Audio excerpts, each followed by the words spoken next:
Hello student, welcome to Sant Haridas College of Higher Education Department.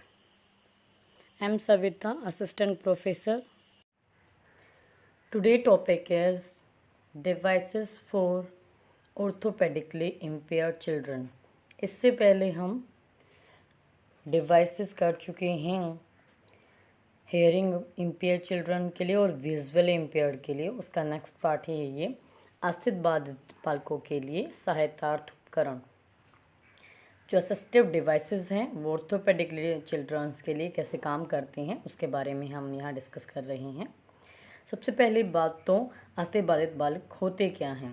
अस्थित बाधित बालक से अभिप्राय व्यक्ति के शरीर के किसी अंग अथवा भाग के ऐसे दोष अथवा विकृति से है जो उसकी मांसपेशियों, जोड़ों एवं हड्डियों की सामान्य क्रिया में बाधा उत्पन्न करती हैं।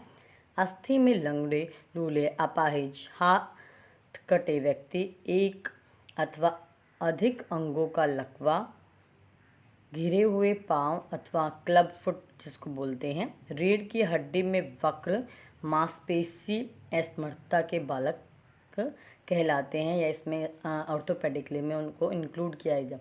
जैसे क्लब फुट हो सकता है अगर किसी के हाथ या पैर में कोई कट आ जाता है बाय एक्सीडेंटल, या फिर पोलियो चिल्ड्रंस जो होते हैं, या कोई भी ऐसा हेरिडिटी में ऐसा मिल जाता है, बीमारी मिल जाती है, विकृति मिल जाती है जिससे कि हाथ या पैर में कुछ या पैरालाइज हो जाता है इंसान। तो ये सारी चीज़ें जब मीन्स अस्थि से रिलेटेड, जो शरीर से रिलेटेड जितने भी हाथ पैर, रीढ़ की हड्डी में जैसे कि वक्र होता है, मुड़ाव आ जाता है, वो बैक जो है वो सीधे नहीं कर पाते हैं, वो टेढ़े चलते हैं या झुककर चलते हैं, तो ये सब इंक्लूड होते हैं अस्थि बाधित बालकों में। ऑर्थोपेडिकली चिल्ड्रन होते हैं उनके लिए डिवाइसेस क्या क्या हैं, असिस्टिव डिवाइस, जिससे उनको एजुकेशन के साथ, स्टडी के साथ उनको जोड़ा जा सके और मेन स्ट्रीम के साथ वो कनेक्ट रहें।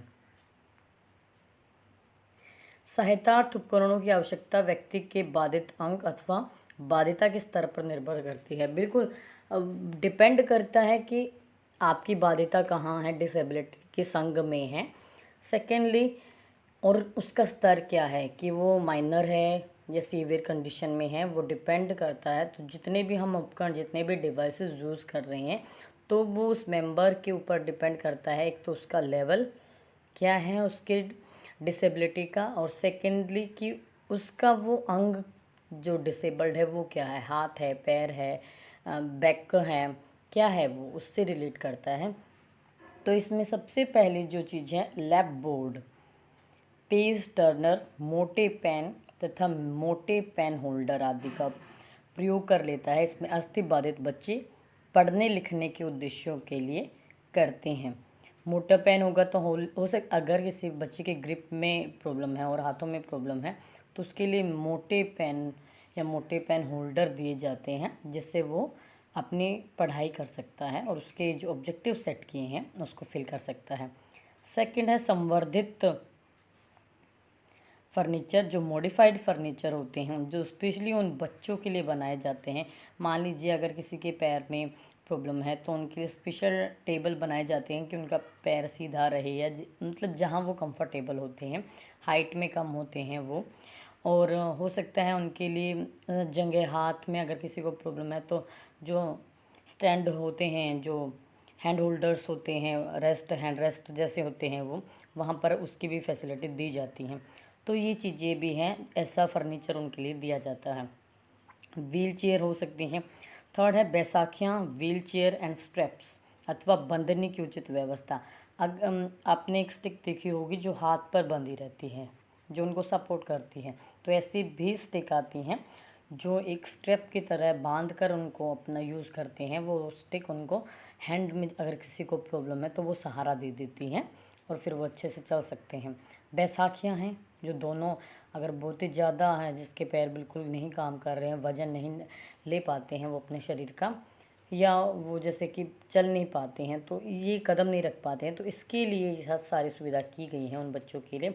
व्हील चेयर हैं, या तो ज़्यादा बहुत पैरालाइज हो चुके हैं, जैसे पोलियो क्या भी होती थी, जिससे बच्चों के जो फुट हैं वो टेढ़े मेढ़े हो जाते थे या फिर क्लब फुट बन जाते थे उनके, तो उनके लिए ये बैसाखियाँ और व्हील चेयर बहुत परफेक्ट रहती हैं, उनके लिए उचित होती हैं, और ताकि वो अपनी एजुकेशन से जुड़े, उनका आने जाने की जो प्रॉब्लम है उसका सॉल्यूशन हो जाए। उसके बाद है डेस्क पर पेपर टेपिंग होता है। ये सबको पता है कि डेस्क पर पेन पेंसिल ये सारी चीज़ें रखने के लिए पुस्तक होल्डर्स जो होते हैं, ऐसे ही एक डेस्क पर हर चीज़ को होल्ड करने के लिए अलग अलग जगह बनाई जाती हैं, क्योंकि अगर मान लीजिए उससे गिर जाती है तो वो उठाने में अगर कैपेबल नहीं है, तो उनके लिए ऐसे टेबल फ्रेम किए जाते हैं, ऐसे डेस्क बनाए जाते हैं जिन पर होल्डर्स लगे होते हैं। पेन के लिए अलग होता है, पेंसिल के लिए अलग होता है, अलग ज्योमेट्री बॉक्स के लिए जो भी आपके इक्विपमेंट या जो भी टूल्स आपको चाहिए होती हैं, बुक होल्डर है, वो सारी चीज़ें वहाँ पर रखी रहती हैं, वो फिक्स हो जाती हैं वहाँ पर, ताकि बच्चे को प्रॉब्लम ना आए, और अगर वो गिर भी जाए तो उसके लिए उन्हें तो वो प्रॉब्लम फेस ना करे। ये सारी चीज़ें थी जो अस्थिबाधित ऑर्थोपेडिक लिम्ब स्टूडेंट्स के लिए बेनिफिशियल थी, और यही वो डिवाइसेस हैं जो उन्हें हेल्प करती हैं अपनी फ्यूचर एजुकेशन ऑब्जेक्टिव को अचीव करने के लिए, और वो आसानी से एजुकेशन के टच में रहकर मेन स्ट्रीम में वो अपने आप को फिर हीन नहीं समझते, कम नहीं समझते, उन्हें ये लगता है कि हम नॉर्मल पढ़ रहे हैं इंक्लूसिव क्लासेस में। नेक्स्ट है वाणी असमर्थित बालकों के लिए सहायक उपकरण, devices for speech disabled children. Speech जहाँ बोलने में परेशानी आ रही है किसी भी तरीके से, वाणी बाधिता एक शारीरिक अपंगता एवं एक मनोवैज्ञानिक समस्या दोनों है, मीन्स साइकोलॉजिकल भी है ये, और सेकेंडली ये एक शरीर की डिसेबिलिटी भी है। क्लियर। शिक्षा ग्रहण करने वाले बच्चों में वाणी बाधिता बालकों की संख्या पर्याप्त रूप से अधिक होती है। बहुत ज़्यादा ऐसे बच्चे मिलते हैं जहाँ स्पीच प्रॉब्लम, कई बार आपने देखा होगा कोई बच्चा टक्कर पढ़ता है, कोई बहुत स्पीड से पढ़ता है, समझ नहीं आती हैं, कोई लाइन पढ़ता है जब ऊपर नीचे करता है या हकलाता है या रिपीट करता है बार बार चीज़ों को, तो जो वाणी से संबंधित है, स्पीच डिसेबल्ड चिल्ड्रन मोस्टली स्कूलों में ज़्यादा देखने को मिलते हैं।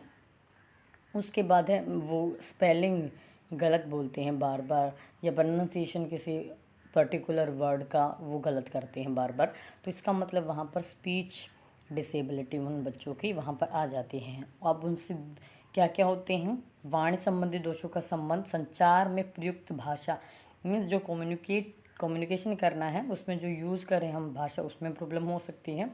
उच्चारण में, उनकी प्रोनाउंसिएशन में प्रॉब्लम हो सकती है। तीव्रता जो मैंने बताया कि बॉडी स्पीड से बच्चे करते हैं उसमें प्रॉब्लम हो सकती है। स्वर शैली में, मीन्स लिपि में प्रॉब्लम अगर आ जाती है तो वहाँ पर भी प्रॉब्लम आती है। साउंड में प्रॉब्लम आ जाती है, ये सारी चीज़ें आती हैं। उन बच्चों को ऊंचा नीचा मीन्स बोलने में, जैसे कोई बच्चा ओ ई जैसे शब्द जो हैं जो गले से आते हैं या जो कंठ से जिसे बोला जाता है, लिपसिंग की जो प्रॉब्लम है, कई बच्चों में ऐसे ये जो है वाणी संबंधी प्रॉब्लम देखने को मिलती हैं। दोषपूर्ण भाषा का प्रयोग करना, मीन्स बार बार गलत भाषा का यूज़ करते हैं वो बच्चे, एक ही बार रिपीट ही करते रहते हैं उनको, और नाक से बोलना भी, ये सारे उसके अलावा भी हैं कुछ जो वाणी संबंधी दोषों में शामिल किया गया होता है। उसके बाद है इन्हीं वाणी संबंधित उपचार प्रवृत्तियों का प्रमुख संबंध वाणी बाधित बालकों को सही वाणी का प्रयोग का प्रशिक्षण देने से होता है। सबसे पहली बात, उनको ट्रेनिंग दी जाती है, मॉडलिंग एंड इमिटेशन, प्रतिरूपण एवं अनुकरण द्वारा उनको सिखाया जाता है। उन बच्चों को ध्वनि, अक्षर, शब्द, मीन्स जो भी साउंड हैं, वर्ड हैं, वो उनको सिखाया जाता है। व्याकरण, प्रोनाउंसिएशन करना, उनकी अंडरस्टैंडिंग लेवल, उनका व्याकरण, ये सब ट्रेनिंग के द्वारा, अनुकरण, मॉडलिंग, इमिटेशन से सिखाया जाता है। अनुकरण से बच्चा सीखता है। रोल प्लेइंग भी इसमें आप कर सकते हो, उसको बार बार दोहराते हैं हम चीज़ों को, तो वो सीख लेता है। एक ट्रेनिंग के दौरान बच्चों के हम वाणी डिसेबिलिटी को दूर कर सकते हैं। सेकेंड है स्वर्ण सहायक सामग्री, जो हेयरिंग एड्स आते हैं उससे बच्चे को दिया जा सकता है। वो करेक्ट, ऐसे बच्चों को क्या होता है, डायरेक्ट वो उसको करेक्ट प्रोनाउंसिएशन कर कर बोलते हैं, वो कुछ बोलते हैं गलत प्रोनाउंसिएशन किया, लेकिन कुछ ऐसे डिवाइसेस हैं उनको आगे जिसको सुनाना, जिसके साथ वो कम्युनिकेट कर रहे हैं, उसको वो ठीक से प्रेजेंट करते हैं। थर्ड है बोलते समय जब बच्चे की कई एक ये ऐसी भी चीज़ें आती हैं कि जिन बच्चों को बोलते समय सांस में प्रॉब्लम आती हैं तो उनके लिए कमर में बांधने के लिए बंधनी आती है ताकि उन्हें प्रॉब्लम ना हो। वो जैसे हिचकी वगैरह कुछ लेते हैं बार बार तो वो उसकी प्रॉब्लम वहाँ पर सॉल्व हो जाती है। चित्र बोर्ड एवं मॉडल। चित्र बोर्ड एवं मॉडल वाणी तंत्र रचना अथवा ध्वनि उच्चारण संबंधी प्रक्रिया को स्पष्ट करते हैं। मीन्स प्रोनाउंसिएशन, साउंड प्रोनाउंसिएशन से रिलेटेड जो भी प्रॉब्लम होती हैं वो बोर्ड से और मॉडल से हम उनको करा सकते हैं। उसके बाद है लिखने तथा टाइपिंग बोर्ड जैसी अधिगम सामग्री। जैसे लिखने की जब प्रॉब्लम आती है बच्चों को तो उस कई बार वो भी प्रॉब्लम बच्चे फेस करते हैं, बार बार रिपीट करते, तो उनके लिए लिखने पर ज़्यादा फोकस किया जाता है। उनकी टाइपिंग बोर्ड जैसी सामग्री दे दी जाती है कि जो आप बोलना चाहते हैं आप लिख कर दिखा दीजिए, तो लिखने की स्किल उनमें डेवलप कर दी जाती है ताकि उनको कोई प्रॉब्लम ना हो और वो कनेक्ट रहें एजुकेशन के साथ और कभी ये महसूस ना करें हम अलग हैं किसी से। इंक्लूसिव का मतलब यही है कि सबको एक साथ रखें, लेकिन ये वो डिवाइसेस हैं कुछ जो अलग अलग ऑर्थोपेडिकली हो गया, विजुअली इम्पेयर्ड चिल्ड्रन हो गया, हियरिंग इम्पेयर्ड चिल्ड्रन है, इन सब के लिए बेनिफिशियल हो जाता है। ये सारी सुविधाएं देकर, ये टूल्स उनको देने के बाद उनकी एजुकेशन कहीं ना कहीं पॉसिबल हो जाती है और वो एजुकेशन से जुड़े रहते हैं। उसके बाद सबको पता है डिवाइसेस आती हैं, आर्टिफिशियल डिवाइसेस आती हैं, लिपसिंग हो सकती हैं, उनमें लिपसिंग की लैंग्वेज सिखाई जाती है, साइन लैंग्वेज से वो बता देते हैं, तो ये सारी चीज़ें यहाँ पर आती हैं। कंप्यूटर कृत्रिम वाणी संश्लेषण जो है यही आर्टिफिशियल, ऐसे कंप्यूटर्स भी आते हैं, आप कुछ प्रेस करो तो आर्टिफिशियल वो आपके एक्यूरेट प्रोनाउंसिएशन करके आपके सामने देते हैं। ऐसे बहुत सारे डिवाइसेस हैं। उसके बाद है स्वर्ण कैसेट। सबको पता है जो बच्चा नासिका से मीन्स नाक से अशुद्धियाँ वो करता है, जो नाक से बोलता है उसका अनुवाद करता है, अगर प्रोनाउंसिएशन करता, ट्रांसलेट करता, अगर उसमें दोष है तो उसके उपचार के लिए स्वर्ण कैसेटें मीन्स सुनने वाली जो कैसेट होती हैं, हेयरिंग कैसेट, वो भी अवेलेबल, ताकि बच्चा उसको बार बार सुने और उसके प्रोनाउंसिएशन जैसा अपना प्रोनाउंसिएशन करे। जो भी मिस्टेक्स होती थी उसकी लैंग्वेज में, जो भी मिस्टेक होती थी उसके वॉल्यूम में, जो भी मिस्टेक होती है उसके प्रोनाउंसिएशन में, बार बार ऐसे कैसेट आती हैं। बच्चा उनकी हेल्प से अपनी प्रॉब्लम को शॉर्ट आउट कर सकता है और वो अपने स्टडी में बहुत अच्छा कर सकता है। बस ये छोटे छोटे ऐसे डिवाइसेस हैं जिससे बच्चे को जो उसकी एजुकेशन में आने वाली प्रॉब्लम है, जो छोटी छोटी प्रॉब्लम वो डेली फेस कर रहा है, उनसे कहीं ना कहीं उस बच्चे को बचाया जा सकता है और वो बहुत अच्छा अपना आउटपुट दे सकता है। और भी हैं जिसके उससे आगे हम जो नेक्स्ट करने वाले हैं वो devices for learning disabled children करेंगे। इसके आज दो ही टॉपिक, दो डिवाइसेस मैंने ली। सबसे पहले ऑर्थोपेडिकली थी जो चलने फिरने में या जिनको पैरालाइज हो सकता है, ये थी। सेकंड थी वाणी डिसेबल्ड, मतलब असमर्थित बच्चे जो स्पीच डिसेबल्ड चिल्ड्रन थे उनके लिए ये डिवाइसेस हैं। तो ये जो और भी हैं ऐसे कुछ जो कुछ लर्निंग के भी हो सकते हैं। उसके बाद हियरिंग का हम कर चुके हैं। नेक्स्ट हो सकता है इसमें इम्पेयर्ड जो हैं, मैंने बताया लर्निंग डिसेबल्ड। उसके बाद है बौद्धिक असमता, मीन्स इंटेलेक्चुअल अगर इम्पेयर्ड है वो बच्चा से, और सेरेब्रल पाल्सी से अगर वो ग्रसित है तो उनके लिए भी डिवाइसेस हैं, तो वो हम नेक्स्ट वीडियो में करेंगे। तो thank you for watching. I hope आप सभी को समझ में आया होगा।